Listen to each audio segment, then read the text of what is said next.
Tuan-tuan dan puan-puan sekalian, jadi soalan-soalan masih boleh diajukan sehingga sesi soal jawab berlangsung insya-Allah lepas ni. Okey.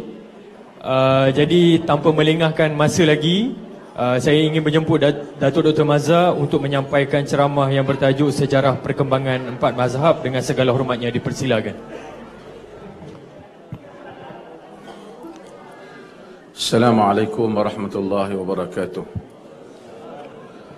Alhamdulillah, salatu wassalamu ala rasulillah wa ba'd. Hadirin dan hadirat yang dirahmati Allah. Oleh kerana tajuk ni dia tajuk yang berat sikit, dan kemudian dia ada banyak dia punya disiplin dia. So saya tak mau cakap dengan bahasa yang terlalu akademik. Saya nak cerita yang bahasa biasa untuk dipahami dengan mudah. Kerana tuan-tuan bukan nak berijtihad, maksudnya bukan nak merumuskan hukum, tapi nak memahami bagaimana sesuatu mazhab itu muncul. Bukan saja 4 mazhab, bahkan banyak mazhab yang muncul. Okey, tuan-tuan kena dengar daripada awal, ikut daripada awal, baru tuan-tuan akan faham sedikit sebanyak. Saya nak ringkaskan. Sumber, apabila Allah Subhanahu wa taala mengutuskan nabinya Muhammad sallallahu alaihi wasallam. Nabi Muhammad datang, dia membawa ajaran agama, dia membawa hukum hakam, titah perintah Tuhan, suruhan dan larangan dan seterusnya. Sebelum itu, suruhan dan larangan ini orang macam kita sebut tadi, orang tahu tentang Tuhan. Tapi suruhan dan larangan Tuhan tak boleh tahu melainkan kena ada wakil Tuhan. Wakil Tuhan bawa, iaitu Nabi kita Muhammad sallallahu alaihi wasallam. Jadi sumber untuk mengetahui tentang hukum hakam Tuhan hanya melalui dua. Sama ada Quran ataupun melalui hadis Nabi. Nas Quran yang juga dibaca oleh Nabi, ataupun Nabi terang benda yang tak ada dalam Quran yang kita sifatkan sebagai hadis. Bila kita sebut 4 mazhab, kita bercakap tentang mazhab hukum hakam syarak, rulings.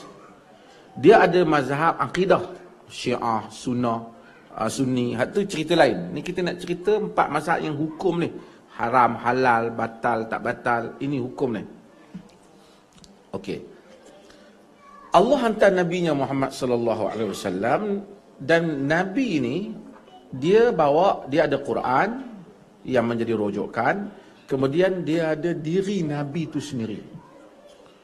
Diri nabi itu kita panggil sunnah lah. Sunnah ni yang dibawa oleh nabi kita Muhammad sallallahu alaihi wasallam. Bila kita sebut sunnah, dia ada beberapa perkara. Pertama, dia ada perkataan nabi. Nabi kata pada satu benda. Ada benda Nabi tak kata, tapi dia ada report ataupun riwayat, narration, Nabi buat.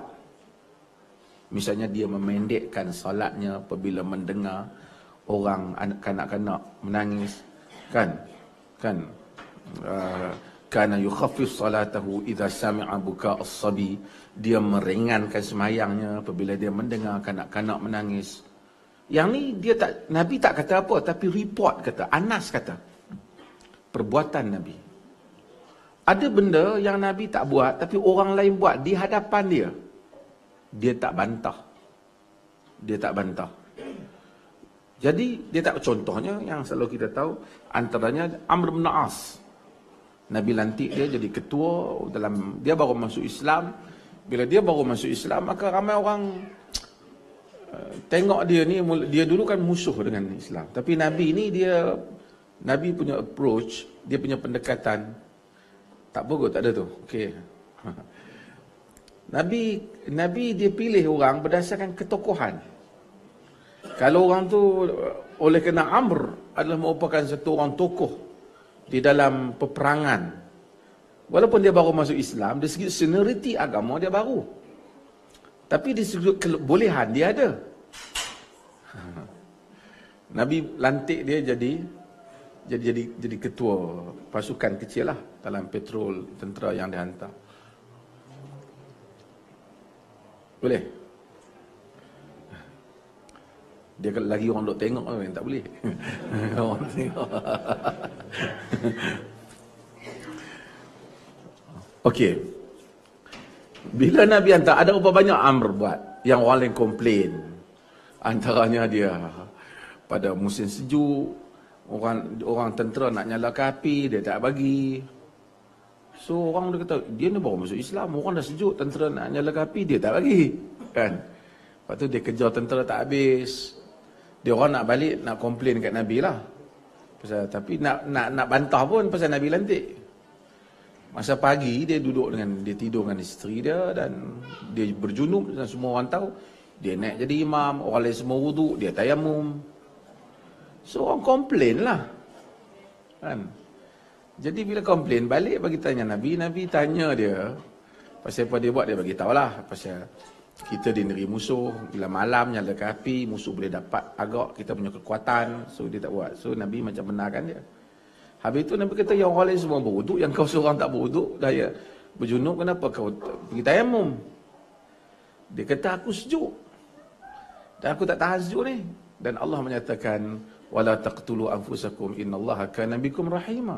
Jangan kamu bunuh diri kamu, Allah sayang kat kamu. Nabi tak kata betul. Dia kata fadahikan Nabi. Nabi gelak ke dia. Jadi macam endorsement lah. Betul lah dia buat tu. Nabi tak adalah Nabi gelak. Orang tanya betul Rasulullah. Tak betul saja aku gelak ke dah ambil. Nabi tak buat lagi benda macam tu. Yang ni dia panggil takrir, pengakuan Nabi. Maksud something happen di depan mata Nabi SAW. So tapi Nabi tak bantah. Semua benda ni dijadikan rujukan di dalam nak menentukan hukum. So sahabat akan tengok yang Nabi buat. Sama ada sahabat mempelajari hukum itu daripada perkataan Nabi, ataupun mempelajarinya daripada perbuatan Nabi, ataupun mereka mempelajarinya daripada benda yang berlaku depan Nabi, dia tak bantah. Yang terkenal semua cerita ialah semua dia tak bantah tentang makan dhab lah. Kan? Jadi bila orang jamu Nabi makan, orang jamu dhab, bewak pasir. Lepas tu apa, wanita di belakang bagi tahu Rasulullah itu dhab. Bila bagi tahu Rasulullah nak makan, tapi dia tak dia makan. Nabi kata laisa bi ardi qauli fa ajuduni a'afu. Tak ada di tempat aku rasa macam tak lalu lah, meloya lah. Khalid Al-Walid, dia makan dan Nabi tak makan. Dia makan bersungguh pula tu. Nabi tengok, Nabi tak kata apa ke dia. Katanya bolehlah makan, kan? Walaupun Nabi tak kata silalah makan Khalid, tak katalah. Dia makan. Taklah kata Nabi dia makan. Kemudian orang tanya Rasulullah boleh makan dhab? Tak boleh dah, Khalid nak makan sangat, biar kat dia. Nabi takkan buat macam tu. Sebab dia Nabi.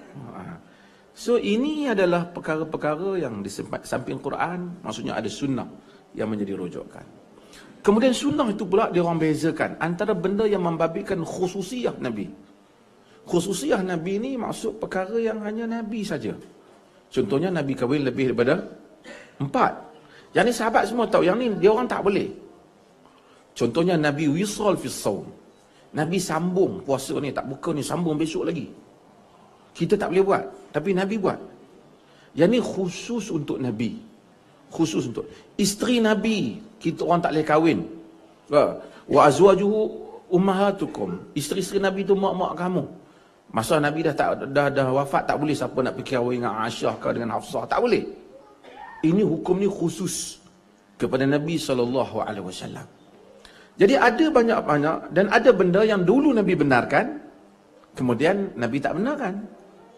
Ada benda yang dulu Nabi tak benarkan, kemudian Nabi benarkan. Umpamanya Nabi masa awal larang ziarah kubur. Kemudian Nabi benarkan, kuntu nahitukum an ziyaratul kubur. Dulu aku larang kamu ziarah kubur. Tapi Nabi kita, ala fazuruhul an. Sekarang tak apalah ziarah lah. Sebab apa? Sebab kerana keadaan dah berbeza, Nabi tak mau mereka terpengaruh dengan jahiliyah. So ada benda yang nasikh, ada benda yang mansukh, ada benda yang nasikh, maksud ada benda yang dibatalkan disebabkan kerana suasana yang berbeza. Besok saya akan bahaskan hal ni tentang teks dan konteks. Siapa yang datang awal, penganjur dapat buku Buku free lah, buku saya bagi. So kita akan bahas buku tu. Okey. Bila Nabi, saya nak bagi faham keadaan ni tu. Pasal benda ni dia nanti dia complicated sangat, susah nak faham bagaimana hukum tu dibuat. Bila ada masalah, sahabat tanya Nabi. Dia tak payah tanya Abu Bakar, tak payah tanya Umar. Pasal Nabi ada. Apa-apa tanya. Sahabat keliru satu benda, sembang Abu Bakar kata aku pun sama. Macam hadis Hanzalah dalam Muslim, pergi tanya Nabi SAW. Bila Nabi hantar perwakilan, Nabi hantar pergi Yaman, Nabi hantar pergi mana, macam mana perwakilan ni nak hukum kat sana? Dia berdasarkan kepada ilmu yang dia ada. Ilmu yang dia ada tu setakat hari yang dia jumpa Nabi lah. Misalnya Nabi hantar Mu'az umpamanya pergi ke Yaman. Jadi Nabi tanya, ya Mu'az bima tahkum? Hadis ni ada bincang juga. Al-Bukhari kata tak sahih, Al-Bani kata tak sahih.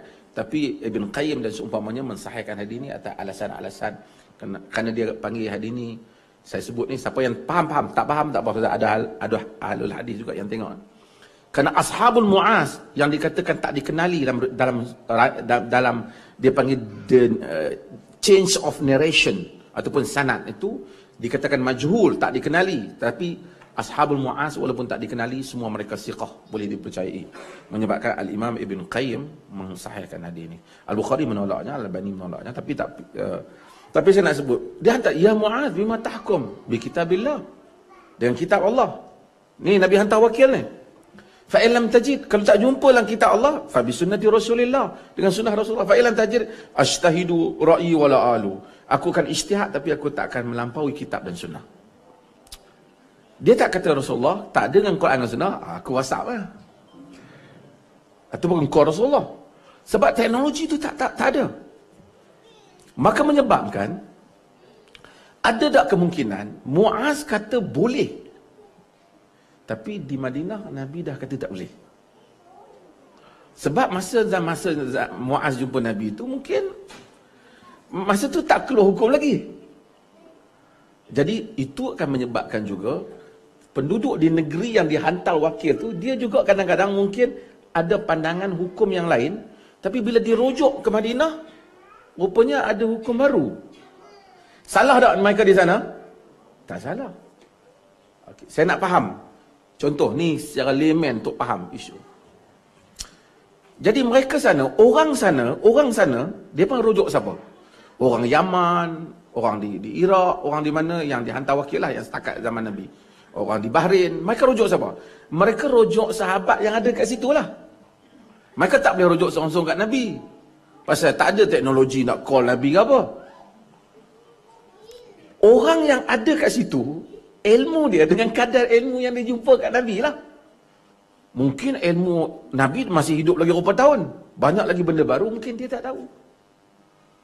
Tapi mereka tak salah. Kerana seseorang beramal dengan kadar ilmunya. Maka dengan itu, kita akan dapati akan ada fiqh yang berbeza di antara satu tempat ke satu tempat. Dan mungkin dalam benda yang tak ada hukum, Nabi tak sebut, tapi sahabat tu mungkin dia ijtihad. Ijtihad ni dia kena guna banyak, utamanya dia guna qiyas lah. Contoh saya nak bagi faham ijtihad. Bila orang azan Jumaat, idza nudiya lis-salati min yaumil jum'ati fas'au ila zikrillah wa dharul bai'. Apabila diseru kamu pada hari Jumaat untuk solat, hendaklah kamu bersegera mengingati Allah dan tinggalkan jual beli. Jadi jual beli tak boleh masa tu. Kan? Jual beli tak boleh. Dalam ijtihad, jual beli saja tak boleh. Sewa macam mana sewa? Sewa? Ataupun buat pinjaman? Jadi, para sarjana hukum kata, dia tak bolehlah juga, samalah. Walaupun dia cakap jual beli, tapi konteksnya kontrak tau, dia tak mau. Ganggu daripada pergi solat sewa, tak boleh, apa lagi? Buat pinjaman pun tak boleh. Apa-apa sajalah yang membabitkan soal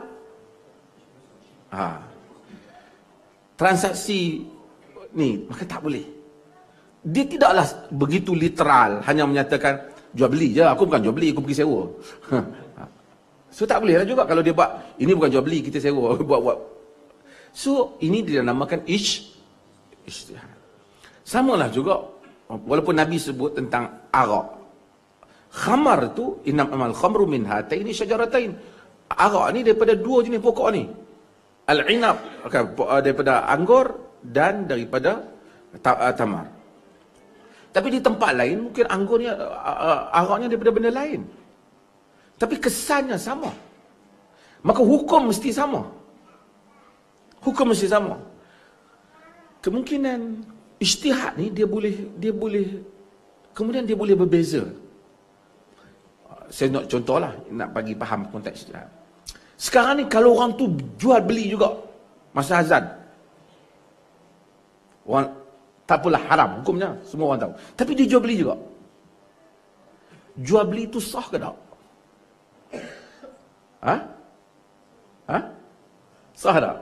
Dia kata sah, dia mazhab Abu Hanifah. Abu Hanifah dia kata sah, tapi berdosa. Dalam mazhab dalam Syafi'i semua dia kata tak sah. Tak kira jual beli tu. Sebab kalau Tuhan larang, sah pun tak sah. Sebab tapi ayat tu larang jual beli je. Tapi ada lagi dimensi yang lain. Yang ni tak ada dalam teks ni. Yang ni nak kena ijtihad. Okay. Saya nak bagi faham ni. Okey, tak apa, balik pada zaman Nabi. Tuan boleh faham? Tuan boleh faham ni? Ni tak terang panjang tinggi-tinggi ni, biasa-biasa supaya bagi faham. Jadi, apabila zaman Nabi, apa-apa sahabat rujuk Nabi. Kalau ni pun mereka perutusan hantar pada Nabi. Bila Nabi SAW wafat, orang nak rujuk kepada siapa? Nabi tak ada. Orang nak rujuk kepada siapa? Orang rujuk kepada sahabat Nabi. Sahabat Nabi ni siapa? Sahabat Nabi ni, adakah semua sahabat Nabi dengar semua yang Nabi kata? Pasal Nabi ni bukan malam ni ada ceramah Nabi ya, semua bukan. Ada masa Nabi bagi khutbah mungkin ramai orang dengar. Tapi kadang-kadang Nabi berjalan dengan Abu Bakar, berjalan dengan Umar, 2-3 orang, Nabi cakap. Bila dia cakap, dia buat, ingat tadi, dia cakap, dia buat, dia mengaku, jadi hukum tak? Jadi hukum. Faham ni? So mungkin yang tengok tu 2 orang. Mungkin yang tengok 3 orang. Mungkin ada orang datang jumpa Rasulullah secara peribadi tanya. Rasulullah bagi tahu dia. Orang lain tak tahu. Ada tak kemungkinan Abu Bakar dan Umar tak tahu? Ada. Bukan Abu Bakar dan Umar sentiasa. Abu Bakar pun nak kena cari makan juga, kena pergi kerja juga. Umar pun dia kata dia kena bertukar dengan orang Ansar di jiran. Hari ni kau pergi, besok aku pergi. Sebab aku pun nak cari kerja, dia pun cari kerja. Kan? Kira zaman sekarang ni hebat tu kalau orang tak boleh ilmu. Zaman dulu dia orang boleh berilmu. Kita tak boleh, malah boleh tengok baliklah YouTube. Itu pun tak tengok lain. Nak cari yang lain, tengok yang lain.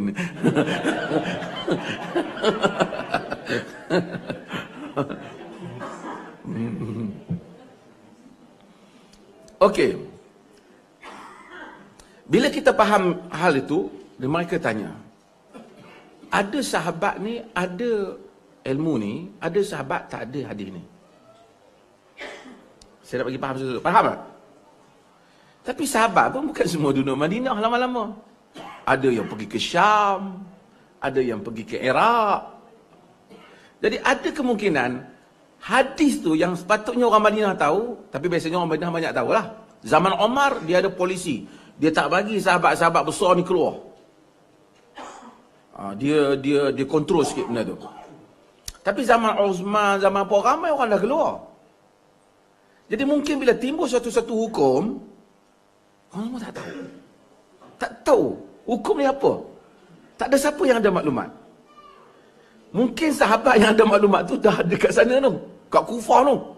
Ada kat Basrah tu. Orang Basrah tahu hukum tu. Orang ni berkata, tak ada, Nabi tak larang. Kat sana tiba-tiba larang. Sebab apa? Sana ada maklumat, sini tak ada maklumat. Dan kemudian besar. Mungkin boleh berlaku lah. Sahabat ni pergi ke Syam. Jadi sahabat di Syam ramai. Bila tanya, misal semua orang tak tahu. Kata, okey, Nabi tak pernah larang. Tapi bila tanya kat Madinah, Nabi larang. Dulu, aku dengar. Saya buat beberapa contoh.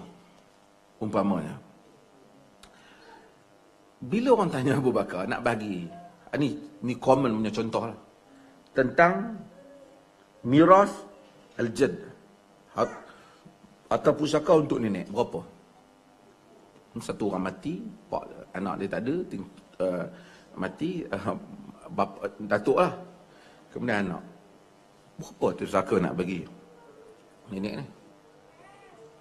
Abu Bakar tanya, tak ada orang tahu. Abu Bakar tanya, Umar tak tahu. Abu Bakar tak tahu. Umar tak tahu. Tiba-tiba Al-Mughirah bin Syu'bah dia tahu. Muhammad bin Maslamah dia tahu. Mereka ni sahabat kecil je. Tapi dia kata kami pernah dengar. Dua-dua orang pernah dengar. Dan Imran bin Husain dia pun jadi, dia kata betul. Nabi bagi 1/6. Bayangkan Abu Bakar dan Umar yang begitu besar tu tak tahu. Sebab mungkin masa Nabi bagi kes tu, dua orang ni tak ada. Sedangkan kita tengoklah hadis Nabi tu, dakhaltu ana wa Abu Bakr wa Umar, kharajtu ana wa Abu Bakr wa Umar. Aku dan Umar, aku Abu Bakar dan Umar masuk, aku dan Abu Bakar dan Umar keluar. Selalu Nabi sebut gitu. Maksudnya memang selalulah. Itu pun ada hadis yang terlepas. Ini nak menafikan juga kalau ada orang yang nak dakwa bahawasanya ni ulama kita ni, ulama mazhab ni, semua hadis dia tahu. Kata Ibn Taymiyah, ini bohong. Hatta Abu Bakar dan Umar pun ada terlepas. Kau jangan letak orang lain lebih pada mereka pula. Siapa nak ijtihad ni kena tahu semua hadis, tak boleh ada. Kalau kau buat syarat tu, tak ada siapa pun boleh ijtihad. Abu Bakar dan Umar pun tak boleh. Tak boleh bagi pandangan agama. Sebab dia, kita bagi pandangan dalam benda yang kita tahu lah. Benda yang tak tahu, dia pun tak bagi. Kalau benda yang, semua benda yang tahu dan tak tahu, tak boleh bagi, kena tahu semua baru boleh bagi pandangan, susah lah. Kita bagi pandangan dalam bab yang kita tahu lah. Okay. Jadi maksudnya, kalau nak bandingkan 3 sahabat ni kecil lah. Tapi Abu Bakar dan Umar yang besar, tak tahu, 3 orang ni tahu. Ada contoh lain. Bila Umar bin Khattab, bila Islam mula berurusan dengan orang Parsi. Parsi ni Majusi. Sembah api. Zoroastrian. Mereka sembah api. Umar kata, macam mana nak buat dengan dia orang ni? Abdul Rahman bin Auf kata, dia dengar Nabi kata, sunnu bihim sunnat ahli kitab. Uruskan kepada dengan mereka, buat mereka macam mana ahli kitab. People of the book. Macam Kristen dengan Yahudi, macam mana aku buat. Buat kat mereka macam itulah. Umar tak tahu. Abdul Rahman bin Auf tahu. Pasal dia kata dia pernah dengar benda ni. Artinya ada hadis, Umar tak tahu. Abdul Rahman bin Auf tahu. Dia pernah dengar daripada Nabi SAW. Saya nak buat 1-2 contoh. Nak tunjukkan bahawasanya ada sahabat yang tahu dan tak tahu. Sebab itu akan menyebabkan hukum dia. Contoh yang lain. Bila berlaku Ta'un Amwas. Ta'un Amwas ni satu ta'un yang hebat di Syria. Mati 20,000 orang. Sahabat mati. Muaz mati. Abu Ubaidah Al-Jarrah mati. Semua orang yang Nabi sayang mati. Kena ta'un tu. Umar bin Khattab ni dia sayang sungguh ke Abu Ubaidah ni. Dia memang sayang ke Abu Ubaidah ni. Kalau Ubaidah ni masih hidup, tentu Umar bin Khattab lantik dia jadi khalifah ganti. Dia sayang. Sebab tu saya selalu sebut dia sayang ke Abu Ubaidah ni. Abu Ubaidah, Nabi kata likulli ummah amin wa aminu hadhihi ummah Abu Ubaidah Al-Jarrah. Bagi setiap umat itu ada pemegang amanahnya. Pemegang amanah umat ni Abu Ubaidah Al-Jarrah. Nabi sayang ke Abu Ubaidah. Umar ni dia sayang kat Abu Ubaidah. Dia pernah pergi ke Syam tu tengok Abu Ubaidah. Dia sayang. Dia tengok orang lain Syam dah kaya makan. Orang di Syam dulu makan burung ayam kan. Orang Madinah mahal, di Syam murah. Mewah orang Syam. Dia pergi rumah Abu Ubaidah, dia tengok Abu Ubaidah. Tak ada apa kat rumah Abu Ubaidah. Kata Umar, dunia ni telah mengubah kita semua, tapi ia tidak mengubahmu wahai Abu Ubaidah. Dia juga sayang kat Abu Ubaidah. Bila tahun kena, Umar dia hantar surat ke Abu Ubaidah. Dia suruh Abu Ubaidah datang. Dia kata Abu Ubaidah datang ke Madinah, aku ada benda nak cakap dengan kau. Sebenarnya dia tak ada benda. Dia tak mahu Abu Ubaidah keluar kat situ. Abu Ubaidah tahu Bahawasanya dia nak suruh keluar. Abu Ubaidah kata, aku bukanlah satu orang yang akan meninggalkan tentera aku dan rakyat aku. Dulu Abu Ubaidah ni dulu dia gubernur sana. Abu Ubaidah ni dulu orang lantik jadi gubernur. Dia komplain Umar, dia kenapa aku kena jaga tempat ni? Orang lain semua keluar pergi jihad. Kan? Kalau kita bagus lah naik pangkat kan. Tapi dia duduk sana. Jadi Umar bin Khattab nak pergi. Dia eager nak pergi ke Syam tu. Abdul Rahman bin Auf kata jangan. Pasal tak boleh. Nabi larang. Umar tak tahu Nabi larang. Nabi kata, "Idza sami'ta bi ta'un bi ardin, idza waqa'a bi ardin wa antum biha, fala takhruju firaran min." Jika kamu dengar ta'un di suatu tempat, kalau berlaku ta'un di suatu tempat, idza waqa'a ta'un bi ardin, jika ta'un tu berlaku di suatu tempat, wa antum biha, kamu duduk situ, fala takhruju firaran minhu, jangan kamu keluar daripada tempat tu. Ini kuarantin, Nabi tak bagi. Wa idza sami'tum bi ardin fala taqdamu alaih, jika kamu tengok dia berlaku pada satu tempat, kamu dengar dia berlaku tempat, kamu jangan pergi. So Nabi punya pendekatan bila ta'un berlaku, semua penyakit wabak ni lah, orang yang duduk situ jangan keluar, orang luar jangan masuk. Umar nak pergi, Nabi larang. Siapa yang baca ni? Abdul Rahman bin Auf. Umar ni salah satu orang yang disayang Abdul Rahman bin Auf. Orang kaya lah. Orang kaya yang support dia punya kerajaan dia. Dia apa-apa dia akan tanya Abdul Rahman bin Auf. Sentiasa iring dia. Tapi apa yang saya nak cerita ialah bagaimana adanya hadis. Sahabat-sahabat yang besar ini sendiri tak tahu tentang hadis ni, tetapi apa? Ada sahabat yang kecil daripada itu, mereka tahu tentang hadis ni. Ada beberapa contoh lagi.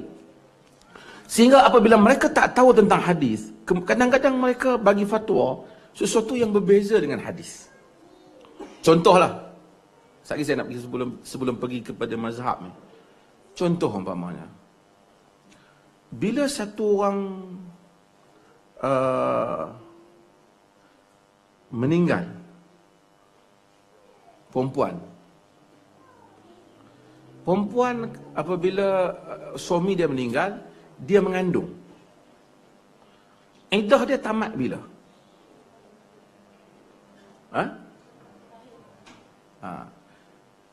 Iddah dia, pertama ada ayat Quran menyatakan walladzina yatawaffawna minkum wa yadharuna azwajan yatarabbasna bi anfusihinna arba'ata ashhur wa 'ashra. Orang yang apabila walladzina yatawaffawna minkum, maka sesiapa yang mati di kalangan kamu, wa yadharuna azwajan, mereka meninggalkan isteri-isteri mereka, yatarabbasna bi anfusihin arba'ata ashhur wa 'ashra, mereka tunggu selama 4 bulan 10 hari. Satu ayat dalam surah Al-Baqarah. Kemudian Allah juga kata wa ulatul ahmal ajaluhunna an yad'na hamlahun, dan orang-orang yang mengandung iddah dia apabila dia melahirkan anaknya.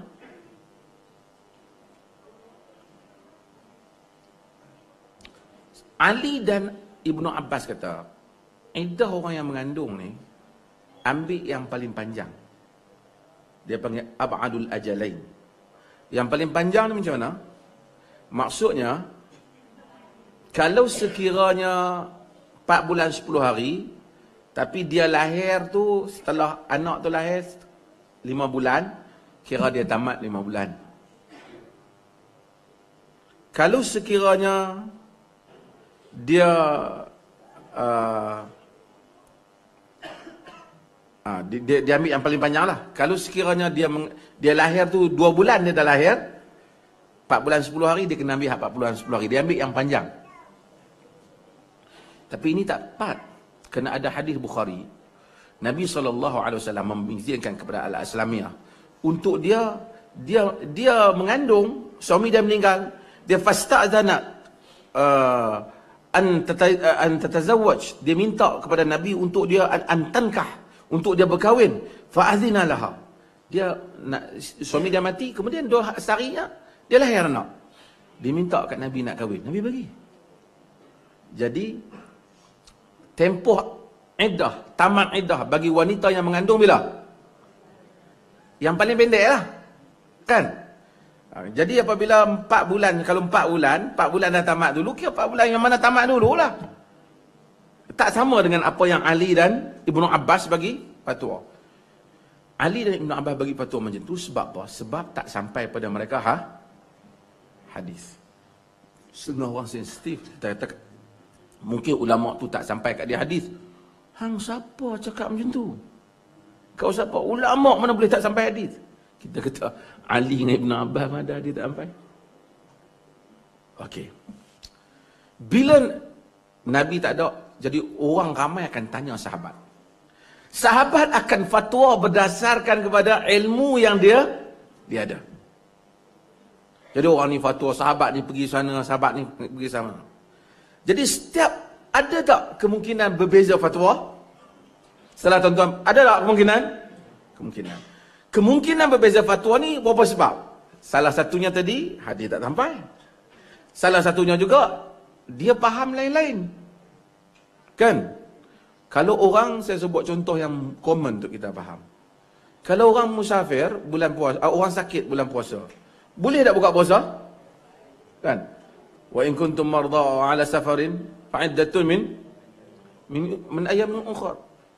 Jika kamu sakit ataupun faman kana maridan aw ala safarin fa'iddatun min ayyamin ukhra. Siapa yang sakit ataupun musafir, ganti hari lain. Mudah tak ayat faham? Tapi sakit tu macam mana? Sakit gigi? Sakit kaki? Sakit perut? Sakit mana yang boleh buka ni? Quran tak detailkan. Ini akan sekali lagi menyebabkan para ulama akan berbeza pandangan. Musafir pula dia tak bagi tahu pula musafir ni jauh macam mana. Maka ada yang kata kena 2 marhalah. Ada yang kata 3 mil. Berapa hari? Oh, khilaf pula. Sebab ada benda yang boleh ditafsirkan lebih daripada satu tafsiran. Cumanya, dalam semua sahabat ni, yang duk tafsir ni, dan juga ulama-ulama yang belah tanya sahabat, yang berguru dengan sahabat, kita bagi apa? Tabi'in. Kesemua mereka, pada keyakinan kita, berusaha ingin agar pandangan mereka itu menepati kehendak Allah dan Rasul. Tak ada mereka kok cuba macam mana kita nak pergi lain sikit. Tak ada. Dia memang, kerana dia faham itulah maksud Allah. Itulah maksud Rasulullah. Kalau dia faham inilah maksud Allah, memang aku rasa yang betul macam ni. Tapi aku ingat kita buat macam ni lah. Kita percaya mereka tak kata hal ni. Terutama sahabat Nabi, mereka tak akan kata. Okey. Orang tanya sahabat. Tanya sahabat, tanya Omar, tanya Ali. Maka ada mazhab Ali. Ada mazhab Omar. Fatwa-fatwa Omar. Sekarang ni orang kumpul banyak fatwa-fatwa Sayyidina Omar. Contoh, saya buat benda-benda yang lain sikit. Pada zaman Nabi, kita tahu ada zakat kambing, lembu, apa lagi? Unta. Zaman Omar telah wajibkan zakat kuda. Sedangkan Nabi tak wajibkan. Sebab Umar tengok tuan-tuan kuda sudah kaya daripada tuan unta. Kalau tuan unta kena, mana aci tuan? Jadi dia ijtihad. Dahulu dalam Al-Quran ada suratul Anfal, pembahagian harta rampasan perang. Semua orang yang tentera yang dapat kan harta kan, mereka ni semua dapatlah bahagian-bahagian daripada rampasan kan. Peperangan Uhud yang kalah tu sebab mereka nak turun ambil harta rampasan. Orang zaman dulu bila dia perang, dia bawa harta sekali dengan perempuan-perempuan sekali kan. Jadi bila kalah, dia dapatlah harta-harta tu pada tentera musuh dengan perempuan-perempuan sekali lah, dapat perempuan sekali. Menyebabkan orang berperang tak ada kehendak tu. Jadi agama datang, dia bahagikan harta tu kepada tentera. Emas, pedang, semua tu ada harga. Pada zaman Umar dah tak bagi. Sebab apa? Dia dah bagi gaji kat tentera. Konteks sudah berbeza. Dah ada gaji. Yang ni uruskan. Dia tak bagi tanah tu. Sawadul Iraq, dia tak bagi tanah. Kalau tidak, tentera, dia kata kalau semua orang dapat tanah, habis rakyat Iraq tak ada tanah kemudian. Semua dapat kat tentera. Orang yang datang kemudian akan tak suka kepada tentera ni. Kawan-kawan telah rampas harta benda datuk nenek aku. Sedangkan anak-anak dia tu dah masuk Islam. Kan?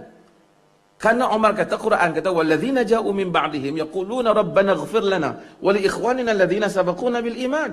Orang-orang yang datang kemudian dia doa kepada orang sebelum, wahai Tuhan kami, ampunkanlah kami dan saudara-saudara kami yang mendahului dalam iman. Macam mana dia orang nak doa kalau dia hati dia tak puas hati tengok dia rampas. Ni tanah ni datuk kita punya, masa perang tu dia orang tentera dapat. So tanah kerajaan ambil. Kau ambil duit pampasan daripada.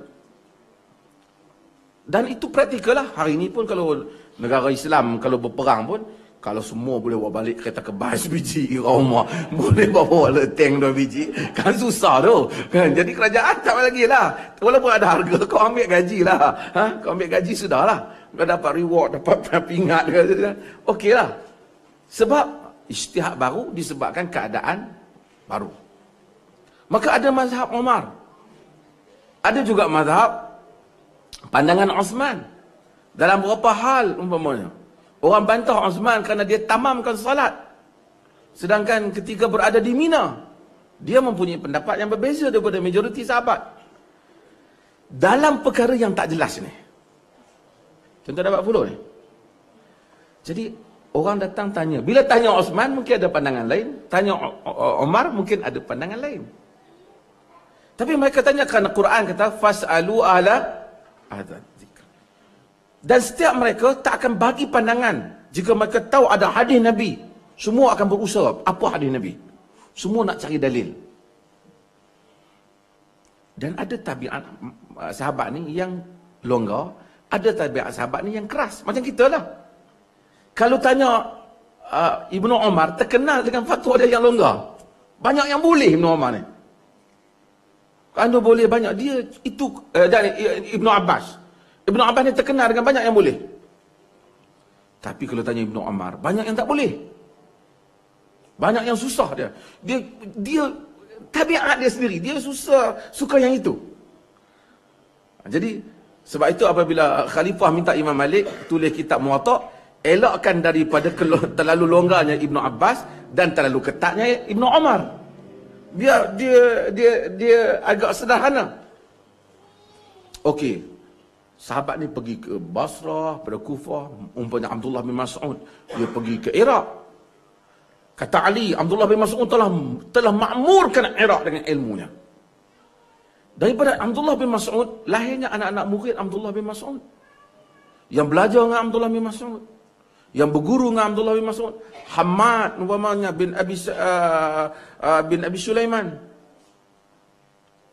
Dan lahirnya daripada Hamad, Abu Hanifah. Dan ramai orang lagi yang di Madinah, ramai orang Madinah. Dan semua orang berdasarkan sahabat tu dibawa banyak mana hadis, banyak itulah nak murid dia boleh.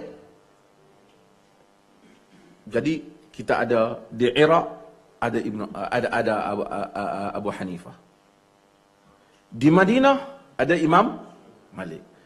Di Madinah ni dia ramai apa? Sahabat, dan zaman Imam Malik tu ramai anak-anak murid sahabat. Macam Imam Malik dia bukan anak murid sahabat, dia tabi'in. Dia tabi'ut tabi'in. Demikian juga Abu Hanifah. Dia belajar dengan Hamad bin Abi Sulaiman. Okey. Kemudian ada Imam Syafi'i, kemudian juga ada Imam yang kemudian sikit Imam Syafi'i sezaman dari segi susurnya awalnya iaitu Abu Hanifah, sezaman dengan dia tapi lewat sikit meninggal iaitu Imam Malik. Abu Hanifah meninggal 150 Hijrah dia. So kemudian Imam Malik kan, Imam Malik 179. Kemudian dengan itu kemudian Imam Syafi'i 204. Kemudian dengan Imam Ahmad sepatu. Kemudian yang pentingnya mereka pada zaman itu mereka berguru dengan guru-guru ni. Ada satu masalah. Iaitulah sahabat ni tak bohong Nabi. Tapi orang yang bukan sahabat, mungkin dia bohong. Nabi tak kata, dia kata Nabi kata. Ni nampak macam mana pula? Jadi imam-imam ni, dia tak jumpa Nabi. Dan kita kena tahu, imam ni bukan 4 saja. Macam Hamad bin Abi Sulaiman, dia tu sendiri patutnya boleh jadi mazhab lah. Bukan memang mazhab pun. Cumanya, macam Asy-Sya'bi, kan? Ini semua jago-jago besar dalam ilmu mereka. Macam Ibrahim An-Nakhai, ini banyak fatwa dia. Macam Al-Laits bin Sa'ad, ini hebat di Mesir. Sehingga Imam Syafi'i bila pergi Mesir, dia berguru dengan Imam Malik, kemudian dia pergi ke Mesir, dia jumpa anak-anak murid Al-Laits bin Sa'ad, dia kata wal-Laitsu afqah min Malik, dan Laits ni lebih faqih daripada Malik, guru dia. Tapi malangnya mereka ni tak ada murid yang tulis buku dia orang. Ilmu dia tu dibawa secara, anak-anak murid yang cakap, tak ada jago yang susun untuk mereka. So mereka tak jadi mazhab yang stabil lah. Tapi kalau Al-Auza'i ada pandangan dia. Jadi ramai orang dia sangka mazhab ni 4. Mazhab ni bukan 4. Mazhab yang masyhur 4. Maksudnya selain daripada 4 ni, banyak lagi pandangan imam-imam lain yang kadang-kadang kalau kita tengok, hatta Imam Bukhari sendiri ada mazhab dia. Dia ada pandangan-pandangan dia dalam hukum. Cuma dia tak membentuk, dia tak jago macam Imam Syafi'i, tersusun. Ini menyebabkan dia stabil. Macam Abu Hanifah, dia ada debate dia, tersusun. Walaupun kadang-kadang orang tak pasti yang mana satu perkataan dia dinukil-nukilkan. Kan? Macam Imam Malik, ada kitab Muwatta'. Ini semua menyebabkan dia boleh sustain dan kemudian dia lasting. Yang lain tu bukan kerana mereka nak buat mazhab. Kau Imam Syafi'i tu fikir, ingat nak buat mazhab satu. Dia tak ada. Mazhab ni maksud pandangan-pandangan dia tu, dah orang collect pandangan tu. Orang tengok dia punya cara approach dia tu. So orang tahu pendekatan-pendekatan dia. Okey, saya balik pada masalah hadis. Tuan-tuan faham ni? Kan saya syok seorang-seorang. Dia berat sikit tajuk ni. Saya nak cerita yang santai lah. Okey. Sekarang ni masalah hadis. Sahabat ni tak tipu hadis. Tapi orang yang bukan sahabat kemungkinan tipu. Jadi dia ambil daripada sahabat. Macam mana kalau sekiranya dia kata sahabat kata, dia kata Nabi kata, sedangkan Nabi tak kata. Ini timbul satu masalah lagi kepada berbeza mazhab. Sebab mungkin hadis ni, mazhab ni kata sahih. Mazhab ni dia kata, aku tak terima hadis ni. Pasal ada masalah fulan-fulan dalam hadis ni, aku tak terima dia ni. Mungkin seorang imam tu dia kata, aku terima dia ni. Mungkin bukan masalah pendusta saja. Kadang-kadang masalah tak berapa ingat. Kawan ni kata dia ni tak berdusta, tapi ingatan lemah. Kadang-kadang mungkin kena kontradik dengan teks yang lain yang dia rasa mungkin dia ni lupa, dia tersilap. Okey, saya buat contoh nak faham tu. Dulu orang tak ada sanad. Dulu orang tanya sahabat, wahai Umar bin Khattab, kaifa ma huwa hukum Rasulullah? Apa hukum Rasulullah dalam hal ni? Umar bagi tahu, kana Rasulullah sekian-sekian. Terutama orang tanya Aisyah, kana Rasulullah sekian-sekian, kana Rasulullah, adalah Rasulullah. Nahan Nabi melarang. Qala Rasulullah sallallahu alaihi wasallam. Kan? Orang tanya, kan? Ma'atta' bi tanya Aisyah, wahai Aisyah, adakah kau pernah melihat kemaluan Rasulullah sallallahu pernah melihat kau? Kan? Jadi Aisyah tak kata, biasa. Dia tak cakap lah macam tu. Dia kata, ightasaltu ana wa Rasulullah min ina'in wahid. Banglah. Okey. Aku dan Rasulullah mandi dari satu bekas yang sama. Maksudnya kami pernah tengok lah. Kan? So, dia bagi tahu riwayat yang dia lalui. Orang yang datang kemudian, mereka ada buat masalah.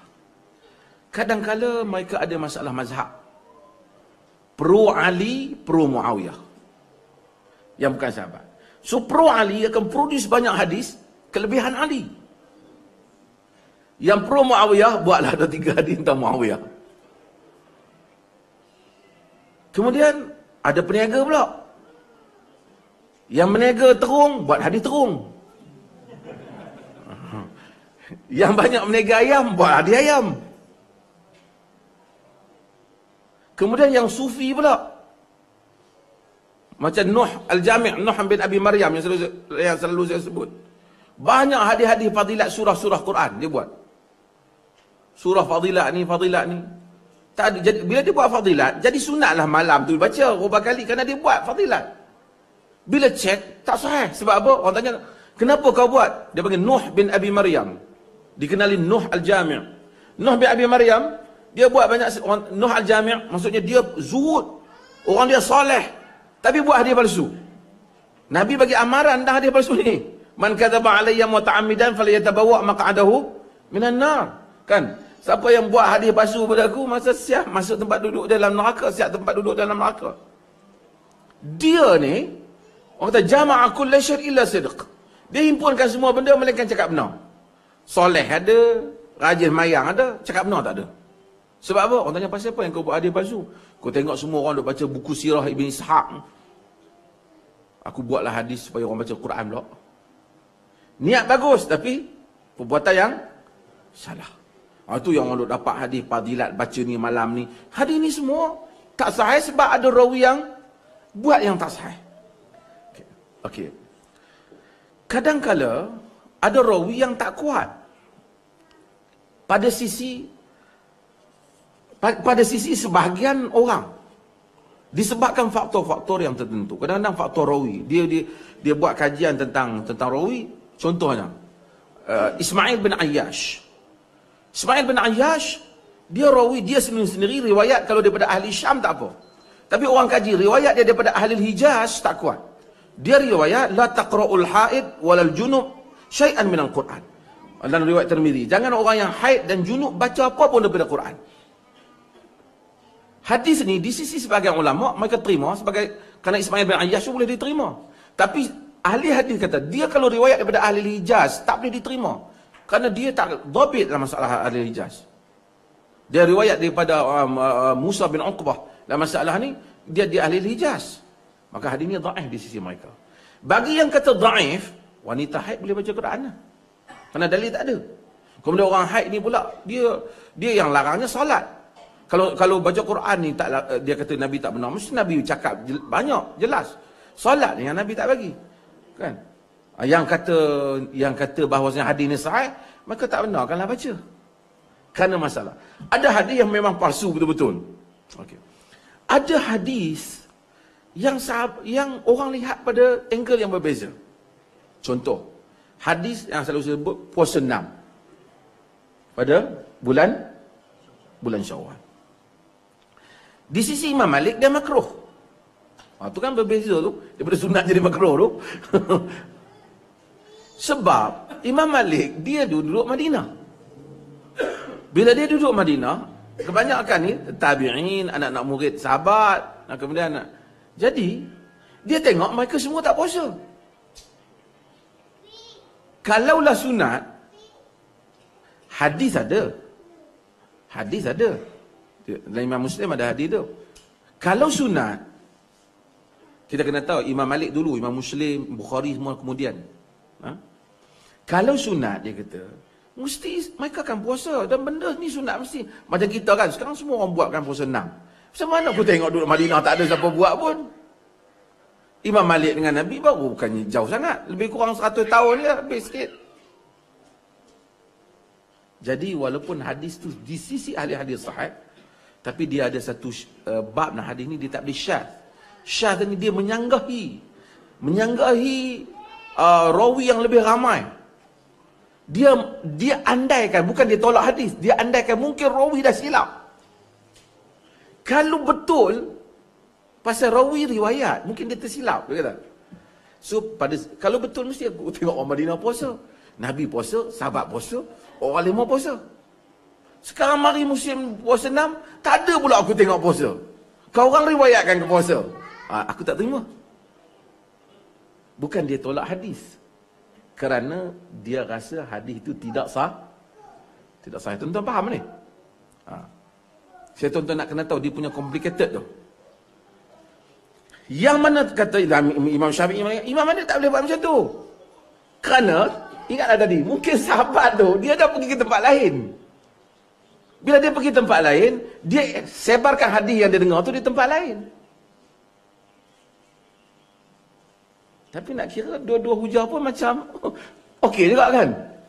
So, kalau ada satu hadis dan hadis tu sanadnya sahih, maka kita kena amalkan, kata Imam Syafi'i.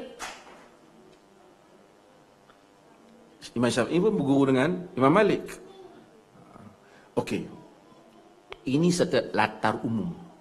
Dengan ini kadang-kadang kena qiraat berbeza. Sentuh wanita umpamanya. Kan? Aula mastumun nisa, ataupun kamu menyentuh wanita. Dia ni maksud sentuh menyentuh ni persetubuhan ke ataupun sentuh saja yang batal wuduk ni? Ada kata sentuh menyentuh, Abu Hanifah semua itu persetubuhan. Imam Syafi'i kata tak, sentuh saja. Tapi kalau kita nak kata langsung dia tak ada dalil pun dia ada juga. Pasal dalam qiraat Hamzah au lamastumun nisa, dia tak ada lamas au lamastumun nisa. Pasal ada dua qiraat. Maka dia kata sentuh tu sentuh. Tapi Abu Hanifah dia support dengan peristiwa lain. Nabi cium isteri dia, kemudian Nabi bangun dan solat dalam hadis Abu Daud. Ini menguatkan riwayat bahawasanya sentuh saja tak batal buat ibadat, tak batal wuduk. Maka berlaku khilaf di kalangan para ulama. Panjanglah cerita, tapi saya nak kita daripada semua bab khilaf ni kita tahu semua mereka berusaha untuk memastikan pandangan mereka lebih tepat pada kitab dan sunnah. Tapi mereka ni human. They are not prophets. We are all human too. Kan, tapi dia human yang kita respect. Tapi manusia tu manusia lah, mesti ada pandangan yang salah.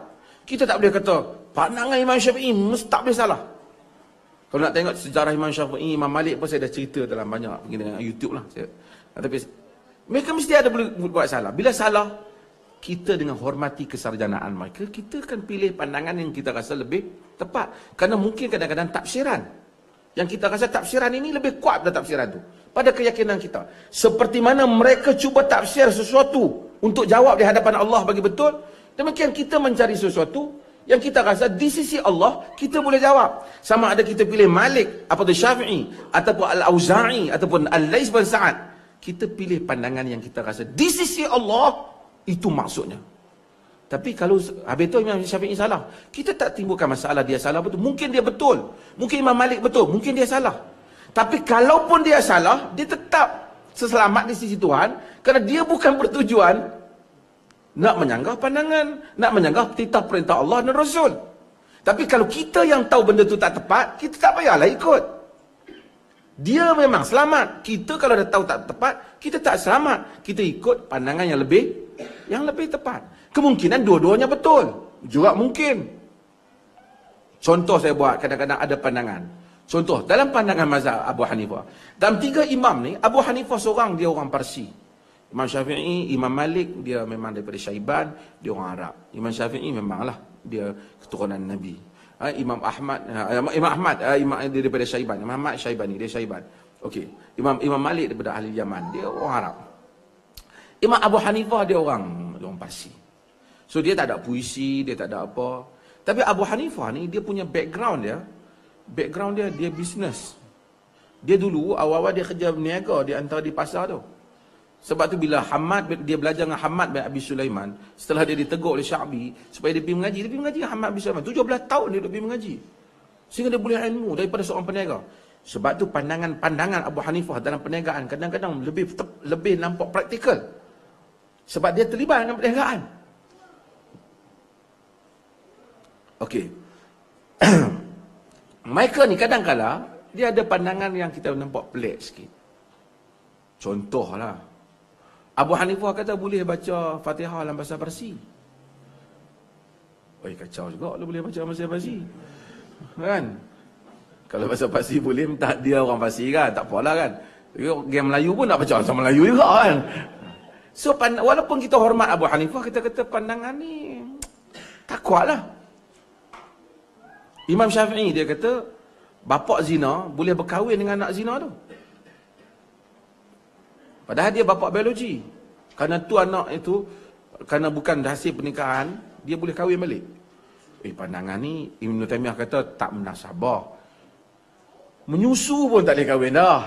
Ni takkan nak boleh kahwin. Walaupun, so, pandangan-pandangan, dah mazhab Ahmad pun ada, lah mazhab Malik pun ada, kena beberapa pandangan. Al-Laits bin Sa'ad tulis surat pada Imam Malik, menolak pandangan-pandangan Imam Malik. Kesalahan-kesalahan pada Al-Laits bin Sa'ad, pandangan Imam Malik. Kita yang datang kemudian. Selepas imam-imam ni, ada lagi imam-imam dalam mazhab mereka. Imam-imam ni tak fanatik. Yang fanatik ni orang kemudian. Kadang-kadang imam tu kias. Saya selalu buat contoh yang common lah, orang nak faham. Dalam Imam Syafi'i umpamanya, kita tahu bahawasanya Nabi kata wulughul kalb idza walaghal kalb ina'a ahadukum falyaghsilhu sab'a marrah. Bila anjing jilat bekas kamu, basuh 7 kali. Ulahunna biturab, salah satunya dengan tanah. Imam Syafi'i tahu Nabi kata anjing. So Imam Syafi'i kata basuh 7 kali. Salah satu dengan air itu ialah air tanah. Semua ulama tahu hadis ni. Bincang hadis ni. Dalam pandangan sisi Malik, hadis ni dia pun tahu. Tapi dia bincang, basuh 7 kali ni wajib ke sekadar satu galakan? Pasal apa yang Imam Malik? Sebab ada isu anjing buruan. Dan ada hadis anjing lalu lalang dalam masjid Nabi. Itu ada tentang yaqta'u ahadukum salatahu mururul kalb wal himar wal mar'ah. Semayang terbatal dengan lalunya anjing, himar dan wanita. Kemudian basuh tu, Imam Syafi'i dah pergi lebih pada tu. Anjing pun 7 kali, babi kena 7 kali juga. Sebab babi lagi teruk daripada anjing. Tapi tak ada lah hadis apa kata babi lebih teruk daripada anjing. Khinzir. Tuan-tuan tahu babi? Khinzir. Kat Malaysia tu dia tak boleh sebut babi dari tu ni. Dia kena sebut khinzir. Sebab dia tak ada perkataan babi buta kat Malaysia. Mengkhinzir buta.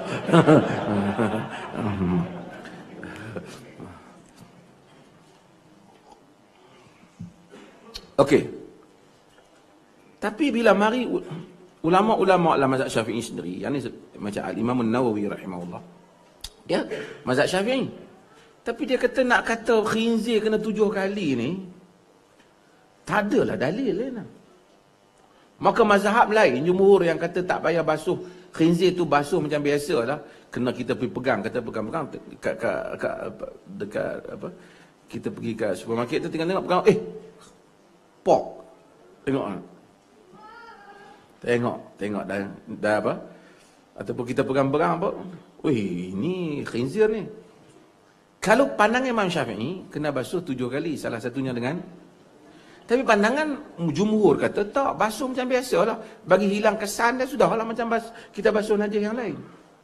Kata Nawawi, pandangan jumhur lebih kuat daripada Imam Syafi'i.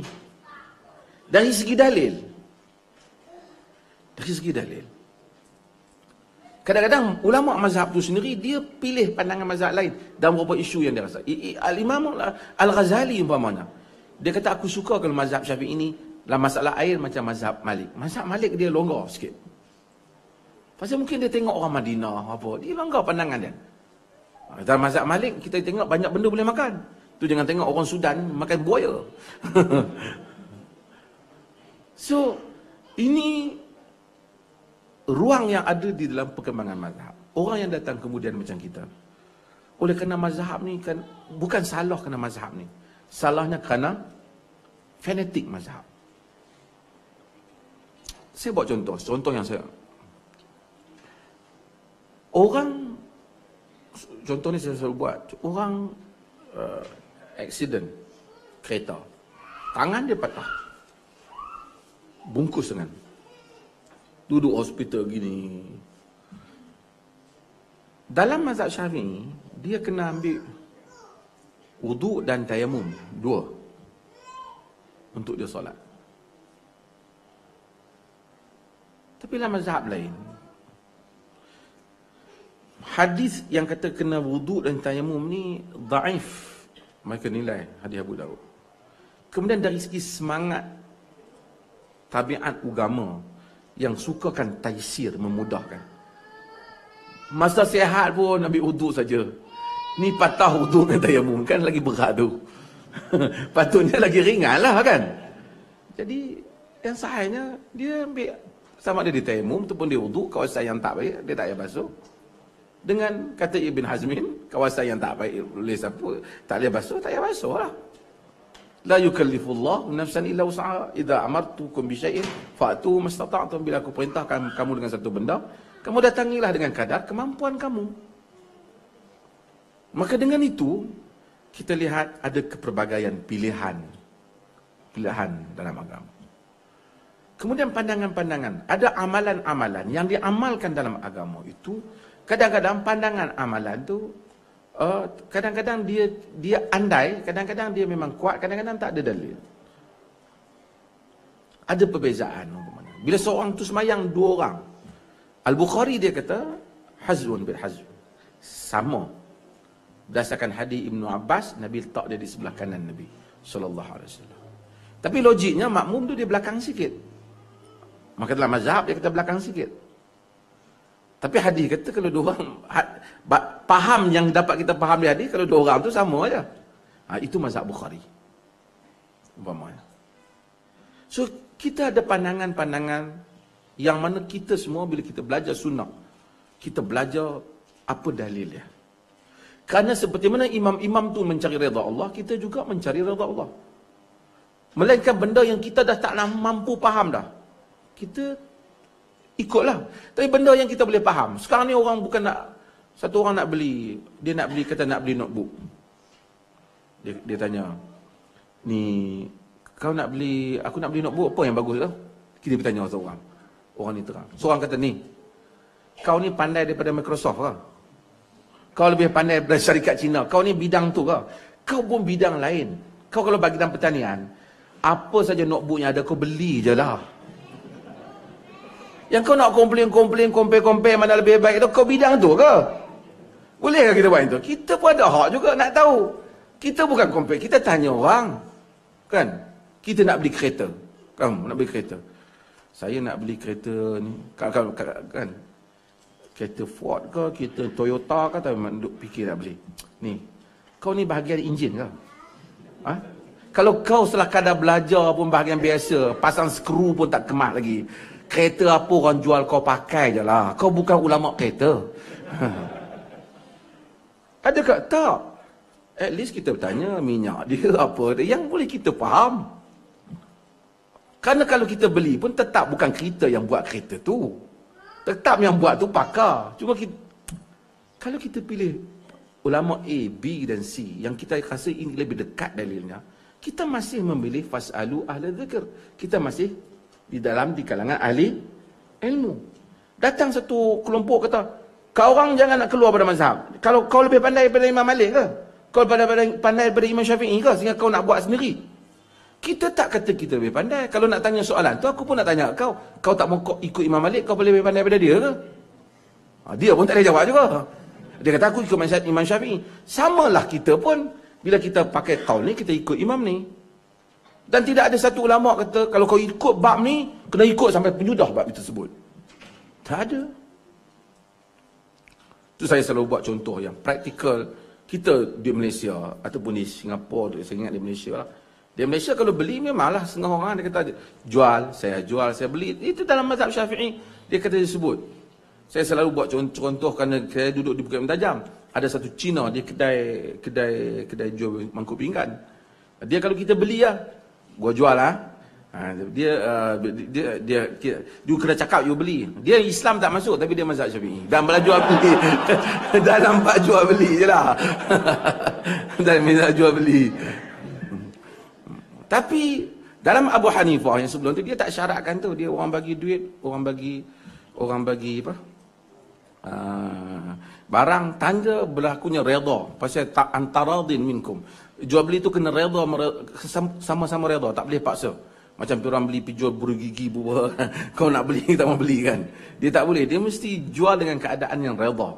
So nak redha tu macam mana? Manifestasi pada redha tu apa? Adakah kena sebut ataupun mungkin sekadar kau beli barang, kau bagi duit. Kita mari kat sini, kita letak barang, dia pun letak bagi resip, bagi duit. Redha lah. Kita pergi beli barang kat mesin, tak payahlah tunggu mesin cakap aku jual kan. Ke pagi dia tak cakap kan. So, ada benda yang Abu Hanifah dan mazhab tengok pada sudut, mazhab lain tengok pada sudut yang lain. Saya buat contoh. Tuan-tuan masih boleh follow kan? Saya pergi. Contoh umpamanya, bila Nabi SAW suruh kita bayar zakat fitrah, kita bayar sa', satu gantang daripada gandum, kan? Daripada sa'ir, kan? Daripada tamar. Nabi mau gandum tu diberi ke? Dia mau kita ringankan orang pakai miskin apabila menjelang hari raya? Apa yang dia mau? Mau apa? Itu ijtihad tuan-tuan lah. Di sisi Imam Syafi'i dan Imam Ahmad juga, dia mesti bagi benda tu, staple food tu kena bagi. Benda tu tak boleh tukar. Maksudnya kena bagi gandum. Dalam konteks orang Melayu ni bagi beras, makanan asasi qutul balad dia panggil. Ataupun bagi tamar. Kalau kita tukar dengan duit, tak kira. Pasal Nabi bagi macam tu. Di sisi, sebab tu kalau fatwa Saudi pun dia tak sah kan tu. Tak boleh.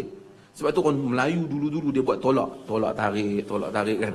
Apa nak siapa-siapa dulu dia kata, ni zakat saya wajib, tu dia jual balik. Dia nak justify kan benda tu dalam mazhab tu. Di sisi Abu Hanifah dia kata dia bukan, purpose dia bukan tu. Purpose dia tu nak meringankan tu. Kalau dia ada gandum penuh rumah dia tak ada duit, dia nak buat apa? So boleh tukar gandum tu dengan duit. Kemudian dia lihat pada konteksnya pada zaman Nabi, dia makan butter trade. Ada gandum, boleh beli daging, ada.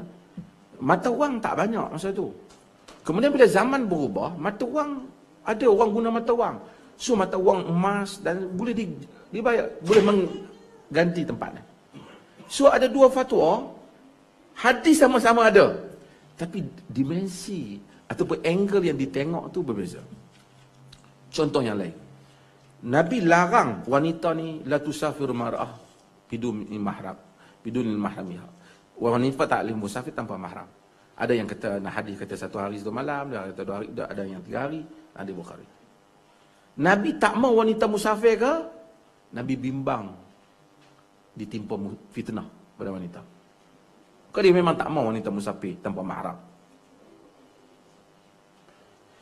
Di sisi pandangan mazhab sebagai Abu Hanifah, di sisi pandangan Imam Ahmad, dia kalau tak ada mahram tak boleh musafir. Tapi Imam Syafi'i lah masalah ni, dia tengok yang lain pula, dia kata fitnah tu.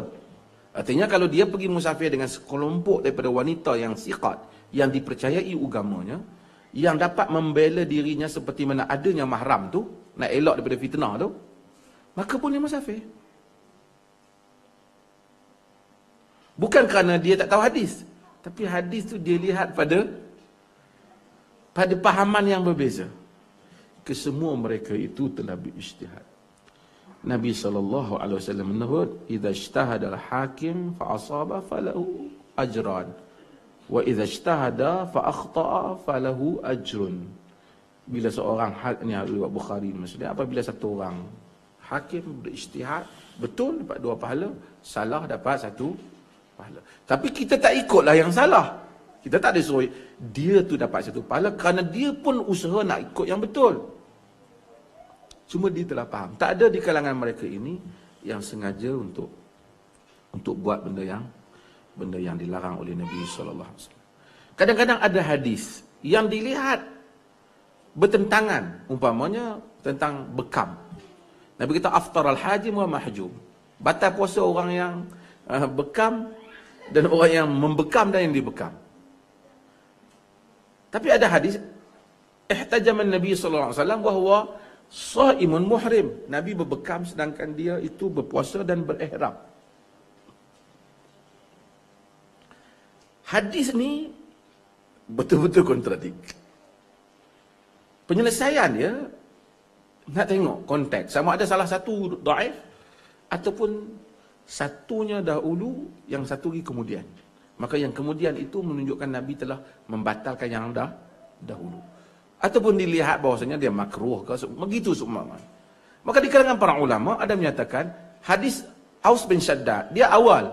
Sedangkan hadis yang kata Nabi berbekam ni ada hadis Ibn Abbas. Ibn Abbas ni dia muda, dia tengok Nabi pun masa hujung-hujung. Hadis ni hujung.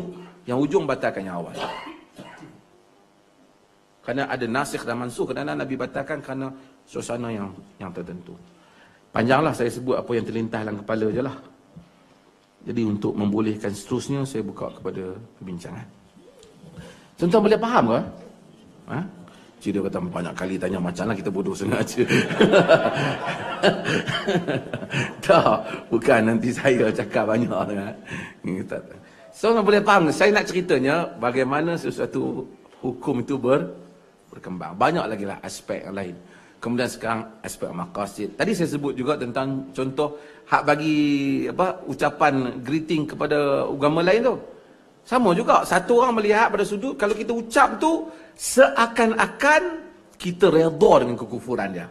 Haram. Satu sudut lagi dia bukan kita redha, kita tak redha dengan kekufuran tu.